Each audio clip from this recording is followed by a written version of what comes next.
నమస్తే అండి. ఇక్కడ మీరు ఈ మొక్కను చాలా జాగ్రత్తగా గమనించండి. ఈ కాయలను బట్టి మీరు దీన్ని గుర్తించవచ్చు. ఆవర్తిని అని అంటారు. పేరు కూడా ఆవర్తిని అని ఈ కాయలను బట్టే వచ్చింది. ఈ ఆకులను చూసుకుంటే కనుక రంప పంచు ఉండి శాండ్ పేపర్ లాగా చాలా రఫ్గా ఉంటాయి ఈ ఆకులు. దీన్ని హెలిక్డోరస్ ఐజోరా అనేసి అంటారు.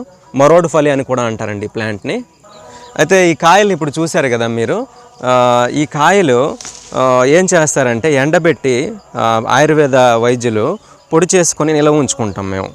సో అంటే రక్తమోక్షణ చికిత్సలు చేస్తాం. అంటే శరీరానికి గాయం చేయడం అవసరం అవుతుంది. అటువంటి సందర్భంలో దీన్ని ఉపయోగిస్తాం. అయితే మీరు రెగ్యులర్గా దీన్ని ఎలా వాడుకోవచ్చు అంటే దీన్ని పొడి చేసుకొని ఉండి ఏవైనా చిన్న చిన్న గాయాలు అయినా సరే బ్లీడింగ్ అవుతూ ఉంటే కనుక తెగిపోతే కనుక ఈ పౌడర్ని ఆ గాయాల మీద చల్లితే డస్టింగ్ పౌడర్ లాగా చాలా తొందరగా తగ్గుతుంది అనమాట. సో ఇది చాలా కాలంగా మేము ఆయుర్వేద వైద్య విధానంలో వినియోగించడం జరుగుతుంది. సో మీరు ఇది మీకు కనిపిస్తే కనుక అలా వాడుకుంటే చాలా మంచి ఫలితాలు.